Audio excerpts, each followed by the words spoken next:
The training hall smelled like disappointment and disinfectant. Rachel Ortiz sat alone on the bench, staring at her hands while the other cadets filed out in groups, laughing and comparing scores. Nobody looked at her anymore. Why would they? She had just failed her 47th combat simulation in a row. Across the hall, 3 instructors huddled near the observation window, their voices carried in the empty space, not bothering to whisper. The Krillian instructor, all 6 arms crossed over his armored chest, shook his massive head. His translator clicked with disapproval. "Worst performance in Academy history," he said.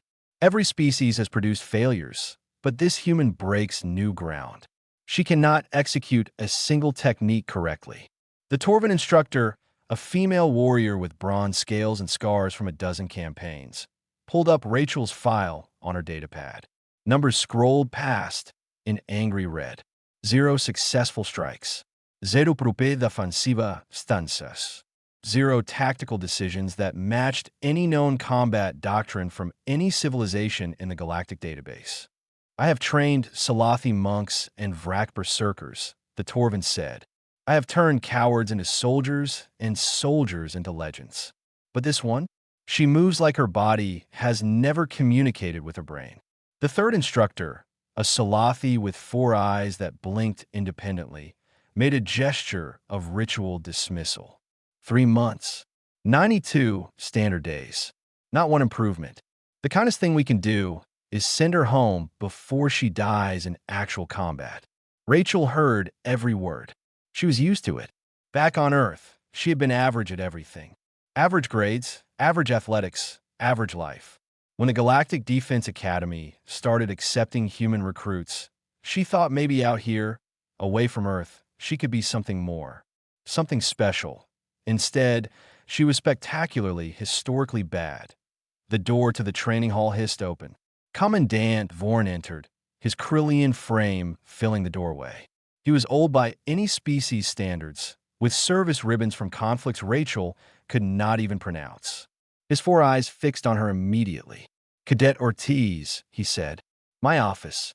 Now, Rachel stood, her legs shaky from the latest failed simulation. She had been thrown around the virtual battlefield by training programs designed for children. Every other cadet passed those same simulations on their first try. She failed them every single time. The walk through the academy corridors felt like a death march. Other cadets pressed themselves against the walls to let Vorn pass, saluting with whatever appendages their species used. Nobody saluted Rachel. A few pointed and whispered. One Vrax cadet actually laughed that Vorn's office overlooked the training grounds of Station Arcturus. Through the massive windows, Rachel could see the next group of cadets running obstacle courses, their movements crisp and coordinated. Everything she was not. "Si, Von commended," Raquel said. The chair was designed for Krillian proportions and swallowed her small human frame. She felt like a child called to the principal's office, which was essentially what this was. Vorn pulled up her file on the wall screen. The numbers were even worse when displayed 3 meters tall. Fail after fail after fail, stretching back to her first day. Her profile picture showed her smiling, hopeful. That girl seemed like a stranger now. "I have commanded armies across 7 systems," Vorn said, not looking at her. "I have seen soldiers die with honor and cowards flee with shame. But I have never seen anything like your performance here. Sir, I know I've been struggling, but struggling." Vorn's translator made the words sound like a curse. Struggling implies effort against resistance. You're not struggling. You are simply incapable. Rachel felt something crack inside her chest. She had expected this, prepared for it, but hearing it stated so flatly still hurt. Vorn continued. "Every instructor agrees. You lack the most basic aptitude for combat. Your reaction time is adequate. Your physical conditioning is acceptable, but you cannot translate any of that into functional combat ability. It is as if you are fundamentally incompatible with the concept of fighting." "I understand, sir." Rachel's voice came out smaller than she intended. "I will pack my things." "You misunderstand." Vorn finally looked at her, all 4 eyes focusing with an intensity that made her want to shrink further into the chair. "I'm not dismissing you yet. Rachel blinked. Sir, there is one instructor who has not attempted to train you. Grell of Torvin 4. He has served this academy for 20 years and has never failed to improve a student. Not once. His record is perfect. Hope flickered in Rachel's chest, small and fragile. You want him to train me? I want him to confirm what we already know, Vorn said. That you are beyond help. Grell requested this personally. He believes our assessment is premature. I believe he is wrong, but I respect him enough to allow this final evaluation. The hope died as quickly as it had sparked. This was not a second chance. This was a formality before her discharge. You will report to Training Hall 7 at dawn tomorrow, Vorn said. Grell will assess you personally. When he confirms our findings, you will be processed for return to Earth. Dismissed. Rachel stood and saluted. Vorn did not return it. She walked out of his office, down the corridors, past the other cadets who did not see her, back to her small quarters that she would be leaving soon. She sat on her bunk and stared at the acceptance letter still pinned to her wall. Congratulations, Cadet Ortiz. You have been selected to represent humanity among the stars. What a joke that had turned out to be. Tomorrow, the Academy's best instructor would confirm she was its worst student. Then she would go home, back to being average, back to being nothing special. Rachel did not sleep that night. She kept thinking about all the ways she had failed, all the simulations where she had moved wrong, struck wrong, thought wrong. By the time dawn came, she had convinced herself that maybe Vorn was right. Maybe she was just fundamentally incompatible with fighting. She had no idea how wrong they all were. Grell had fought in 40 campaigns before his first student ever picked up a weapon. He had killed enemies with his bare claws, survived wounds that would have ended lesser warriors, and earned enough medals to cover his broad Torvin chest twice over. Teaching was supposed to be his retirement, his way of giving back after a lifetime of war. He had never met a student he could not improve. Until now. Training Hall 7 was empty when Rachel arrived at dawn. The space was smaller than the main halls, designed for private instruction. Weapons lined the walls in neat rows, each one polished and ready.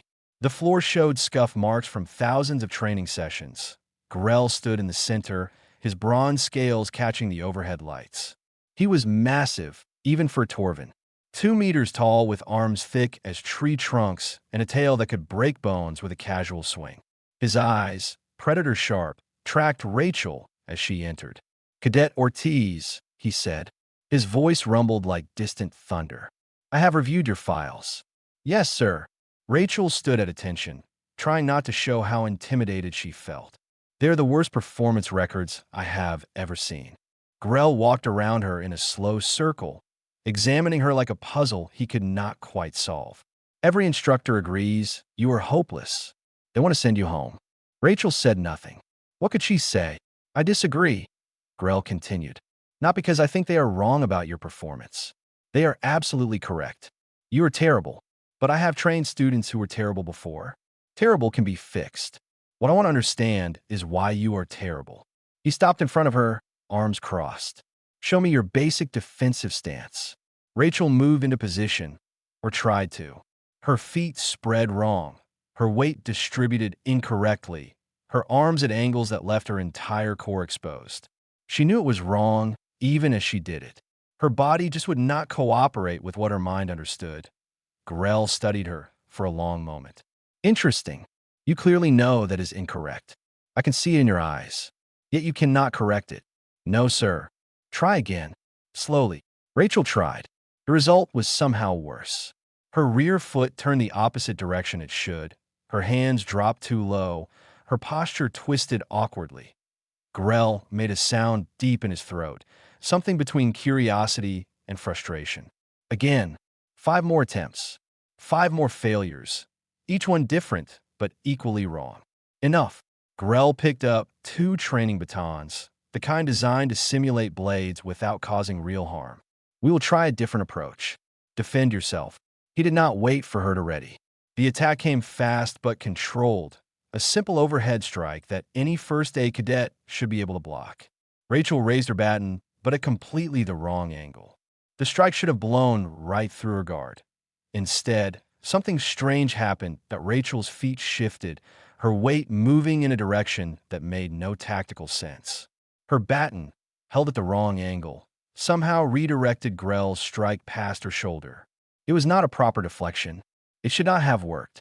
But Grell's attack slid harmlessly to the side. Grell pulled back, frowning. Do that again. He attacked with the same strike. Rachel tried to defend the same way.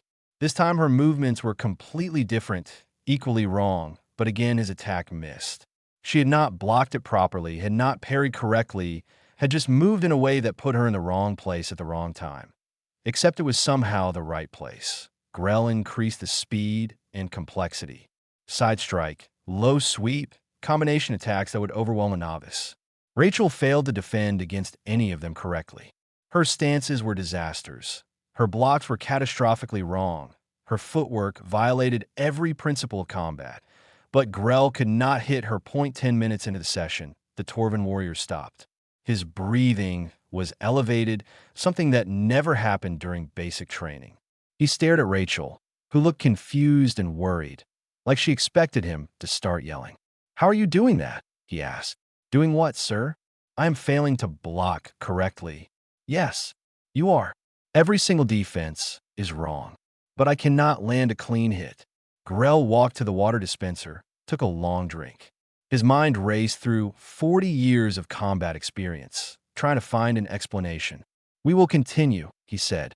"But this time I want you to stop thinking. Do not try to defend correctly. Just move however feels natural." The next session was worse. Or better. Grell could not decide which. Rachel moved like someone who had never trained a day in her life, stumbling off balance, her weapon waving in patterns that would get her killed in any normal fight. But every time Grell attacked, her random movements put her just out of range, or redirected his strikes, or forced him to adjust his own positioning in ways that felt wrong day and hour past. Grell was sweating now, his muscles burning from effort. He had not worked this hard during training in years. Rachel looked tired too, but mostly confused. She clearly had no idea what she was doing right. "Enough," Grell finally said, more exhausted than he wanted to admit. "Return to your quarters. We will resume tomorrow." Rachel saluted and left, her shoulders slumped in what she clearly thought was another failure. Grell sat on the training hall floor, something he had not done since his academy days decades ago. His datapad showed Rachel's performance metrics. Every technical measurement was red. Failed stance, failed blocks, failed everything. But the hit counter showed 0 clean strikes landed. He pulled up combat footage from his helmet camera, watching the session again in slow motion. Rachel's movements made no sense. There was no pattern, no technique, nothing that matched any fighting style in the Galactic database. It was chaos, but chaos that kept her alive. Grell had fought alongside and against warriors from hundreds of species. He had studied their techniques, learned their patterns, could predict their movements. That was what made him a master. He knew the language of combat, could read it like text. Rachel spoke no language he recognized. And somehow, that made her impossible to read, that he sent a message to Commandant Vorn. Initial assessment complete. Results inconclusive. Request additional time for evaluation.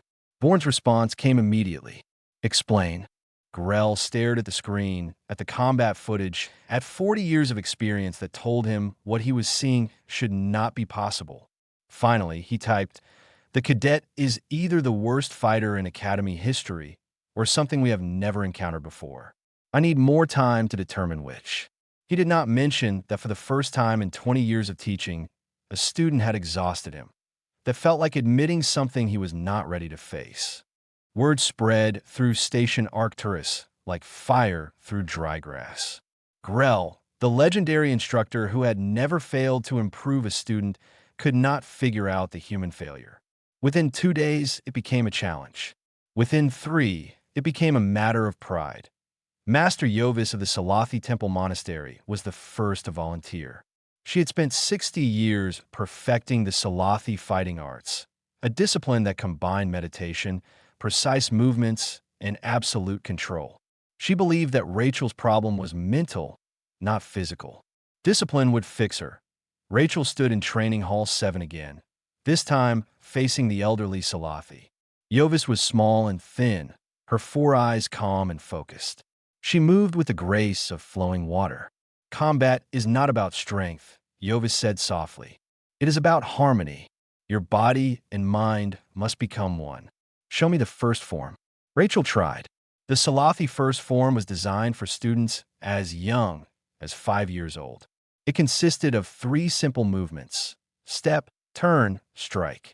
Rachel somehow made all 3 look like she was falling downstairs while juggling knives. Yovis's calm expression flickered. Just for a moment.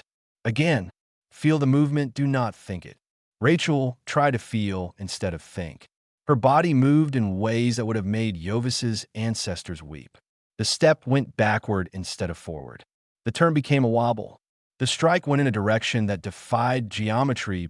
6 hours later, Yovis sat in the Academy Medical Bay with ice packs on her shoulders. The doctor, a Vrax with excellent bedside manner, scanned her with concern. What happened? The doctor asked. Your muscle strain suggests extensive overexertion. I try to teach harmony to chaos, Yovis said quietly. Chaos won. She explained how Rachel's inability to perform basic forms had forced Yovis to demonstrate repeatedly. How each demonstration led to Rachel attempting and failing, which required more demonstrations. How Yovis had finally tried to physically guide Rachel through the movements, only for Rachel to somehow twist in directions that made Yovis overextend and strain muscles she did not know she had. She never struck me, Yovis said. Never even tried. But after 6 hours of attempting to teach her the first form, I am more injured than after a full tournament. The next volunteer was Unit 447, a Vrax combat specialist enhanced with cybernetic implants. He approached training with Rachel like a mathematical problem. His systems could process 1,000 combat scenarios per second, predict enemy movements with 98% accuracy, and adjust tactics in real time. That he lasted 4 hours.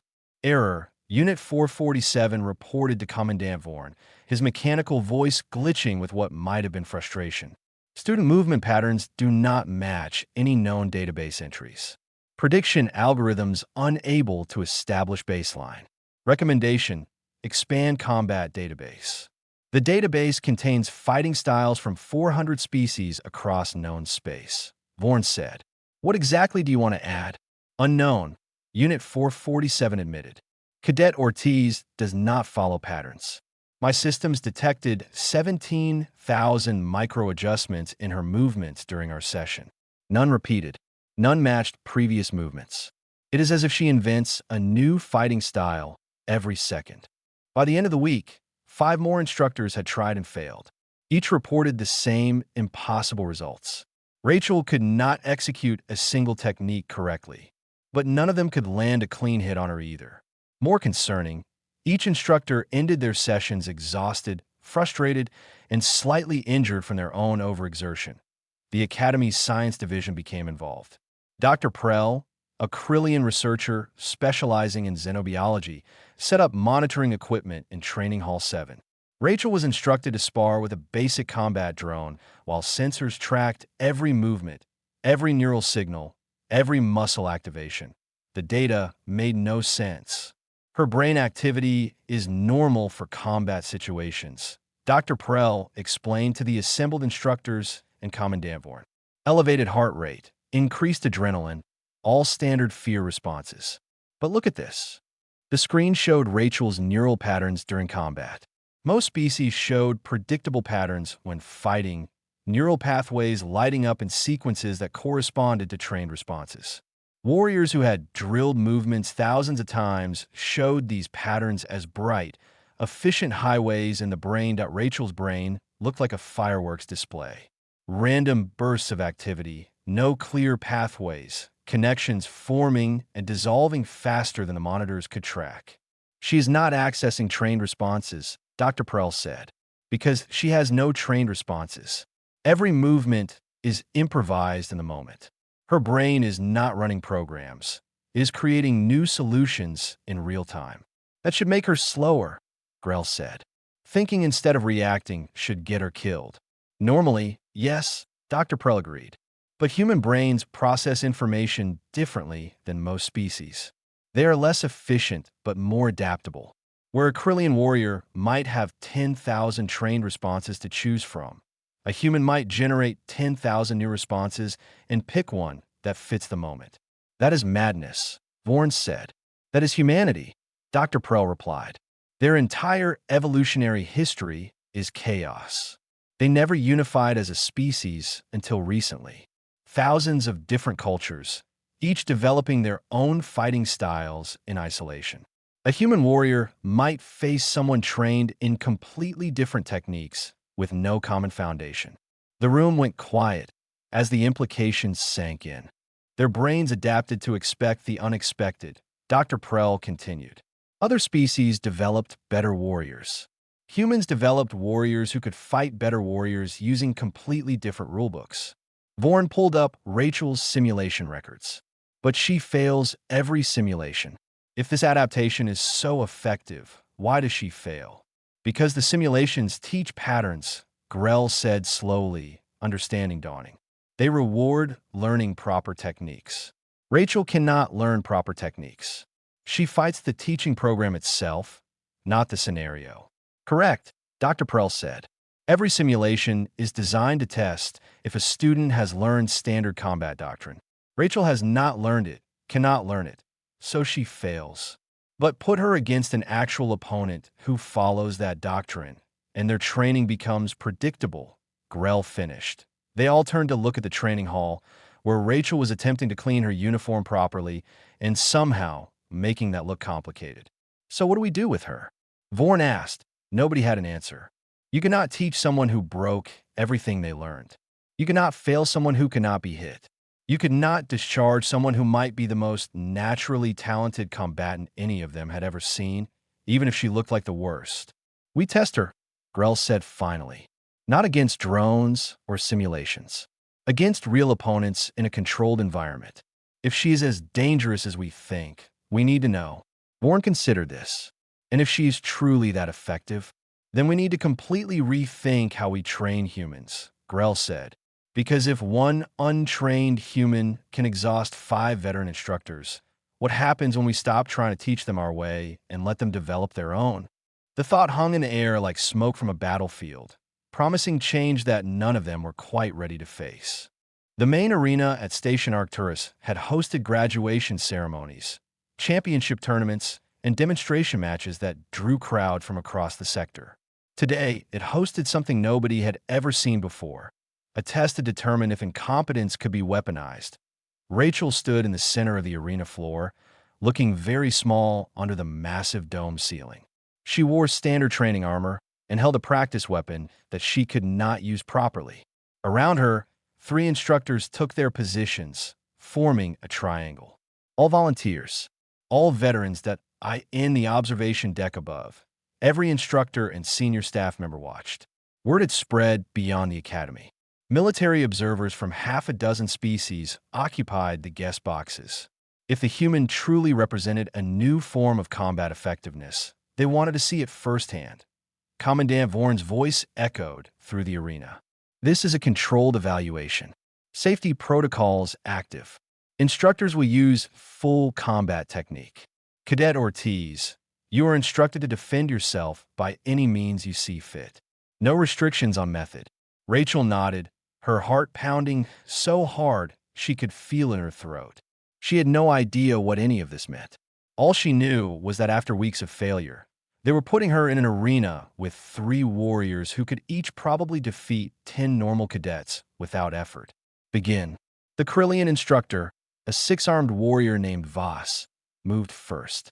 His species had evolved for multi-limb combat, able to attack from angles that most beings could not defend against. He came at Rachel with a combination strike, 3 arms attacking high, 2 attacking low, 1 feinting middle. Rachel did what she always did. She panicked and moved without thinking. Her feet tangled. She stumbled left when she should have dodged right. Her weapon came up in a block that would have been laughable in any training manual. But somehow, her awkward stumble put her between 2 of Voss's attacks, causing them to interfere with each other. Her terrible block did not stop the 3rd attack, but redirected it into the path of the 4th. Voss adjusted instantly, his decades of experience compensating. But Rachel was already moving again, not away from him, but into the space his adjustment had created. She moved like someone falling forward, her weapon held wrong, her stance terrible that Voss's fifth and sixth arms swept in to catch her. She tripped over her own feet. The attacks passed over her head. The Torvin instructor, a male named Drev, saw his opening and charged from Rachel's blind side. Torvins were ambush predators in their evolutionary past, masters of exploiting distraction. His tail whipped low while his claws struck high, a classic pincer movement. Rachel spun to face him, but in completely the wrong direction. Instead of turning into his attack to minimize exposure, she turned away from it, presenting her entire back. Suicide in any fight. Except a wrong turn meant Drev's tail strike hit air where she had been, and his claw swipe had to extend further than optimal. He was overextended for just a fraction of a second.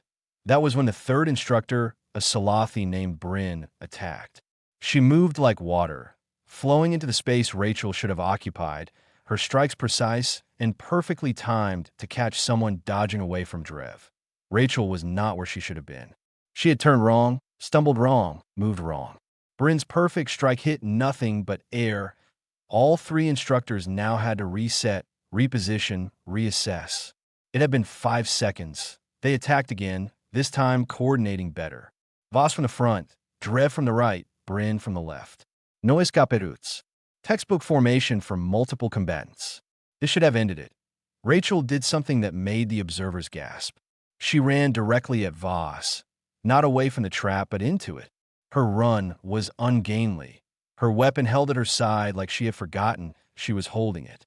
Voss prepared to receive her charge. Rachel slipped. Actually slipped on the arena floor.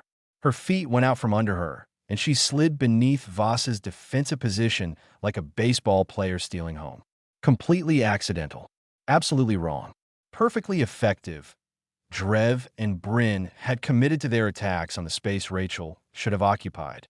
Now, they were attacking the space where Voss stood. Voss had to abort his own attack to defend against his teammates. All three warriors tangled for a moment, their perfect coordination becoming their weakness. Rachel scrambled to her feet behind them, looking confused and terrified. The fight continued. 5 minutes became 10. 10 became 15. The instructors were breathing hard now, their movement still skilled but showing strain. Rachel looked like she was barely staying upright, stumbling and flailing, making mistakes that should have killed her dozens of times. But she was not hit. Not cleanly. Not even close. Vorn called for 2 more instructors to join. Then 2 more after that. 7 veteran warriors now surrounded Rachel, attacking in coordinated waves that would have overwhelmed a master combatant. Rachel defended herself by falling down, swinging wildly, moving in directions that made no tactical sense. The more opponents she faced, the more their own coordination worked against them. Every attack created openings that Rachel seemed to stumble into by accident. Every defense forced someone into someone else's attack path. After 20 minutes, Vorn called a halt. 7 instructors stood around the arena, exhausted and breathing hard. Rachel sat on the floor where she had fallen during the last exchange, looking up at them with wide eyes. "Did I pass?" she asked quietly. Nobody answered. They were too busy trying to understand what they had just witnessed. In the observation deck, the military observers were very quiet. Then they all started talking at once, their translators creating a cacophony of different languages expressing the same thought. This changed everything. Dr. Prell pulled up the combat analysis. Every technical metric showed Rachel performing terribly. Failed blocks, missed counters, poor positioning, non-existent tactics. But the outcome metrics showed something impossible. 0 hits received, 7 exhausted opponents, 1 confused human. Grell stood next to Vorn, watching Rachel being helped to her feet by instructors who looked at her with something between respect and fear. "She has no idea what she did," Grell said. "Does it matter?" Vorn asked. "I think it matters very much," Grell replied. "She did not win through skill or training. She won because she lacks them, because she does not fight the way anyone expects fighting to work." Vorn watched Rachel leave the arena, still looking worried that she had failed. "The others," he said. the other human recruits. Are they all like this? Unknown, Grell said. We have been trying to train them like everyone else, making them worse at what makes them unique. They stood in silence, contemplating the implications. Every species in the galaxy had spent thousands of years perfecting warfare, developing techniques, creating traditions, building on what worked. It made them better warriors that IT also made them predictable. Humans had never agreed on what worked. They fought with fists and swords and guns and words. They changed styles every generation. They had no unified combat tradition because they had never been unified long enough to create one that the galaxy had perfected war. Humanity had randomized it, and Rachel Ortiz, the worst student in Academy history, had just proven that in combat, perfection might be a fatal weakness. Down in the arena, cleanup crews prepared for the next training session. None of them noticed the scuff marks where 7 veteran warriors had been systematically outfought by someone who looked like she had never held a weapon correctly in her life. But the marks were there, telling a story that would change galactic military doctrine forever. The emergency meeting of the Academy's senior staff lasted 3 hours. Military observers from the Krillian Defense Force, the Torvan War Council, and the Salathi peacekeepers sat in on the discussion. What they had witnessed in the arena contradicted 40,000 years of combined military doctrine. Dr. Prell presented her findings on a holographic display that filled half the conference room. Neural scans, movement analysis, historical data on human warfare. The evidence painted a picture that made every career soldier in the room uncomfortable. Earth never had a unified global culture until recently, Prell explained. While other species developed centralized warfare traditions over millennia, humans remained fractured into thousands of isolated groups. Each group created their own fighting methods. The display showed a rapid timeline of human history. Empires rising and falling, cultures clashing and blending, combat styles evolving in 100 different directions simultaneously. A Krillian warrior knows that an opponent trained in Krillian methods will respond in predictable ways, Prell continued. This allows for complex tactics because both sides understand the same language of combat. Humans never had that luxury. A warrior trained in one human culture might face someone from another culture with completely different techniques and no common foundation. A Krillian general raised 2 of his 6 arms. How did they function without standardization? Chaos should lead to defeat. It often did, Prell agreed.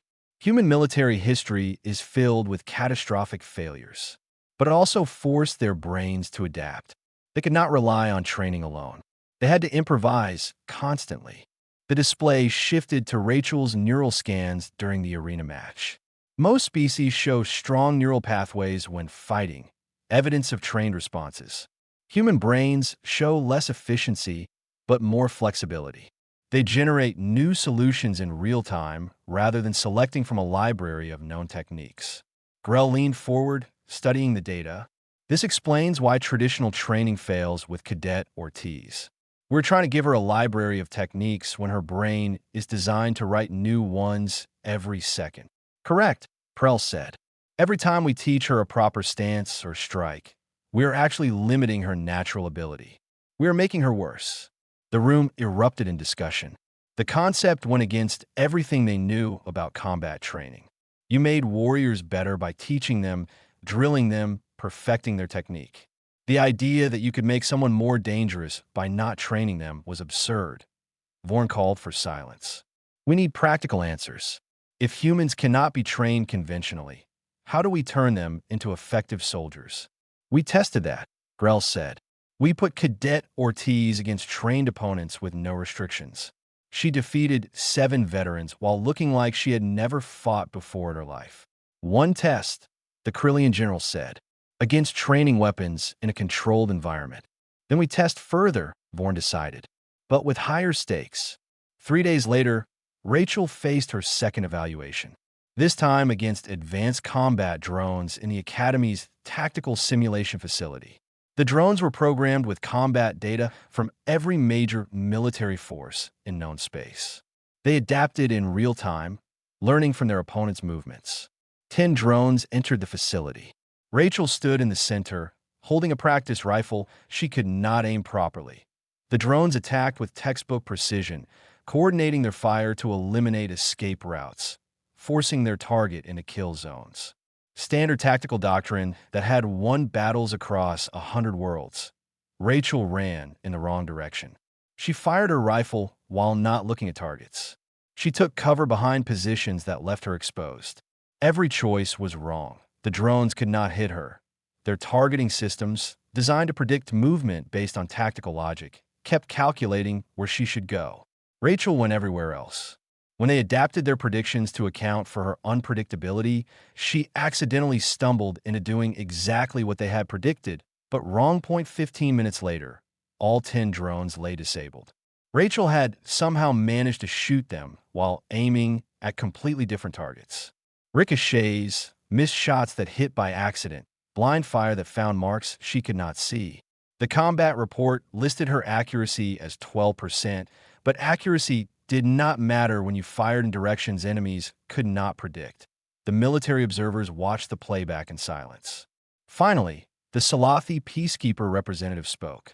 Our enemies have adapted to fight us. They study our tactics, learn our patterns. This human fights with no patterns. Imagine a battalion of them, the Torvan War Council observer said quietly.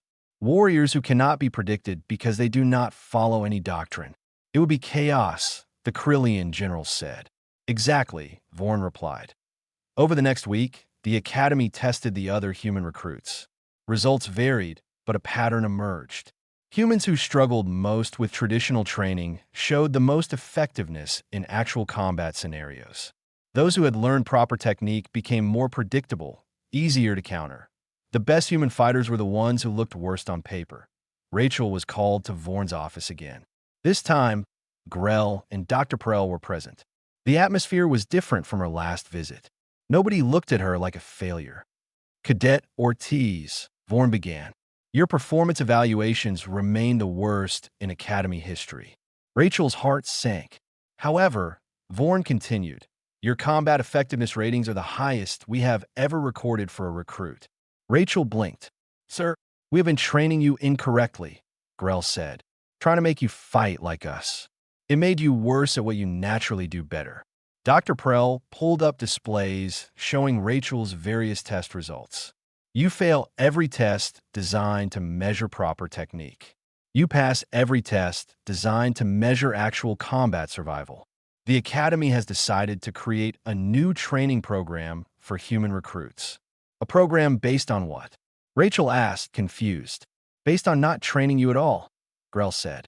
Or rather, training you to trust your instincts instead of overriding them with our doctrine. Vorn stood, walking to the window overlooking the training grounds. The galaxy is changing, Cadet. Our enemies adapt to our methods.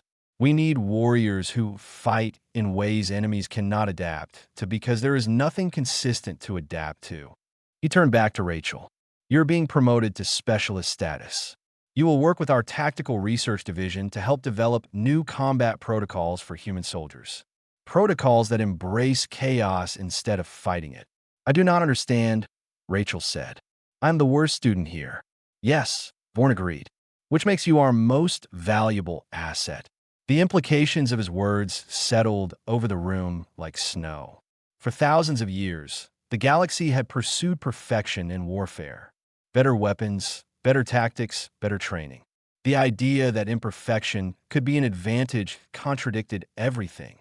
But Rachel had proven it. Not through skill, but through the lack of it. Not through discipline, but through the absence of it. What do I do now? Rachel asked. Grell smiled, showing his Torvan fangs. It was not a threatening expression, but one of genuine amusement. You teach us how to be wrong so effectively that being right stops mattering. How do I teach that? We have no idea, Vorn admitted. That is what we need to discover. The galaxy spent millennia learning how to fight correctly. You're going to teach us something much harder. Rachel looked at the three of them, at the displays showing her terrible test scores and excellent survival rates. At the Academy, she had thought would expel her. I still do not know what I am doing, she said quietly. Perfect, Vorn replied. The moment you figure out, you will become predictable. Stay confused, Cadet Ortiz. Stay uncertain. That is your weapon. Outside, the training grounds buzzed with activity. Cadets from a dozen species practiced their forms, perfected their techniques, drilled their responses. They were becoming better warriors through discipline and training. And in Vorn's office, one human who could not perform a single technique correctly was about to change warfare itself by teaching the galaxy that sometimes the best way to fight was to have no idea what you were doing. 6 months changed everything. The Academy's new human combat program occupied 3 training halls that had been completely redesigned. No more organized weapon racks. No more symmetrical training grounds. No more predictable layouts. Instead, the spaces looked like organized chaos. Obstacles placed randomly, lighting that shifted without warning, sounds piped in from unknown sources. Rachel stood in the center of Training Hall 7, watching a new group of human recruits file in. 20 scared faces, fresh from Earth, expecting traditional military training. Instead, they got her. She still could not execute a proper defensive stance. Her uniform was rumpled because she had never quite figured out the Academy's regulation folding technique. She held her practice weapon at an angle that made veteran instructors wince. The recruits looked at each other uncertainly. This was their instructor? "My name is Rachel Ortiz," she said. 6 months ago, I had the worst performance scores in Academy history. I failed every simulation. Every instructor who tried to train me ended up exhausted and confused. The Academy almost sent me home. She walked among the recruits, seeing her own past confusion reflected in their eyes. They were going to discharge me because I could not learn to fight correctly. Then someone realized that was exactly what made me dangerous. She stopped, facing them all. "You are here because you also failed traditional training. The Academy could not teach you. So they sent you to me." A young woman raised her hand. "What are you going to teach us?" Rachel smiled. "Nothing. I'm going to teach you to stop trying to learn." She gestured to the chaotic training hall. Every other species in the galaxy has perfect combat disciplines. Thousands of years of refined technique. It makes them very good at fighting each other. It also makes them very predictable. She picked up her weapon, holding it wrong as always. Humans never unified long enough to develop one perfect way to fight. We created thousands of different ways, none of them perfect. Our brains evolved to handle opponents we could not predict because we could not predict each other. Hachette activated à combat drone. It hummed to life, weapons systems coming online. This drone is programmed with 40,000 years of galactic combat doctrine. It knows every major fighting style, every tactical pattern. Watch. She faced the drone. It attacked with precision, its movements textbook perfect. Rachel stumbled backward, swung her weapon in completely the wrong arc, moved in a direction that made no tactical sense. The drone missed every shot. Its predictive algorithms could not account for movements that violated basic combat logic. After 30 seconds, Rachel had somehow maneuvered behind it and delivered a clumsy strike that disabled its main processor. She was not even breathing hard. The recruit stared. "Traditional training teaches you to move correctly," Rachel explained. "It creates pathways in your brain, patterns you follow automatically. Those patterns make you better against untrained opponents. But against enemies who have studied those same patterns for generations, you become readable." She gestured for one recruit to step forward, a young man who looked terrified. "Show me your best punch." He demonstrated. It was actually a good punch, probably learned from some martial arts training on Earth. Proper form, good power transfer, textbook technique. "Do it again," Rachel said. He punched again. Same form, same technique. Again. Third punch, identical to the first two. "You just died 3 times, Rachel said. "You have a pattern. An enemy needs to see it once, maybe twice. Then they know what you will do. Now, forget everything you know and just try to hit me." The recruit threw a wild, awkward punch. Rachel stepped wrong, and somehow the punch missed by centimeters. He tried again, this time a better punch. Rachel stumbled, and it passed over her shoulder. Third attempt, he went for a proper combination. Rachel fell forward. His strikes hit air. She accidentally elbowed him in the ribs, while catching herself. "That is what we do," she said, helping him up. "We do not fight right.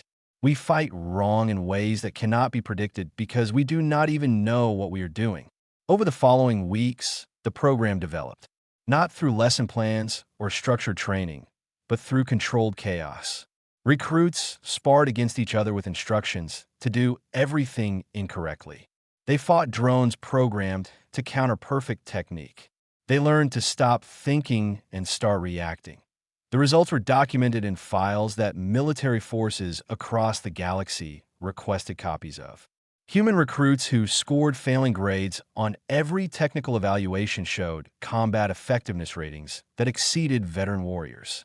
The worse they looked on paper, the better they performed in actual combat. Grell visited often, observing sessions with the fascination of someone watching their entire worldview reshape itself. He saw recruits trip over their own feet and accidentally disarm opponents. He watched them swing weapons blindly and hit targets they were not aiming at. He observed chaos that somehow produced results. "It hurts my soul to watch," he admitted to Rachel one day. "Everything I know about combat says this should not work." "Everything you know about combat is based on patterns," Rachel replied. "We do not have patterns. We have chaos that looks accidental but works anyway." "Is it really accidental?" Grell asked. "Or have you learned to weaponize unpredictability?" Rachel thought about that. "Honestly, I still do not know what I'm doing. The moment I figure it out, I think I will stop being good at it." That statement became the unofficial motto of the Human Combat Program. Stay confused. Stay uncertain. Stay unpredictable. Military forces began requesting human tactical advisors, not to fight, but to help develop countermeasures against enemies who had mastered standard galactic combat doctrine. A human who could not aim properly might spend an afternoon showing a Krillian strike team how to move inefficiently, which somehow made them harder to target. Rachel found herself briefing senior officers about the value of incompetence. She stood before councils of decorated warriors and explained that sometimes the best tactical decision was to have no tactics at all. 1 year after her near discharge, Rachel stood in the same arena where she had fought 7 instructors. This time, she was demonstrating for a delegation of military observers from 30 different species.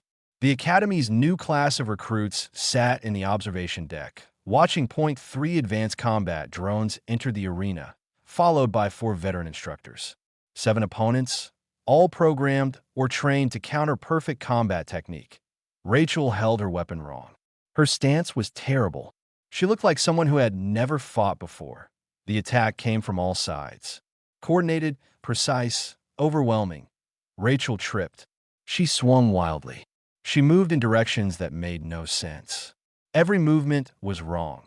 Every opponent missed. 10 minutes later, 7 opponents were disabled or exhausted.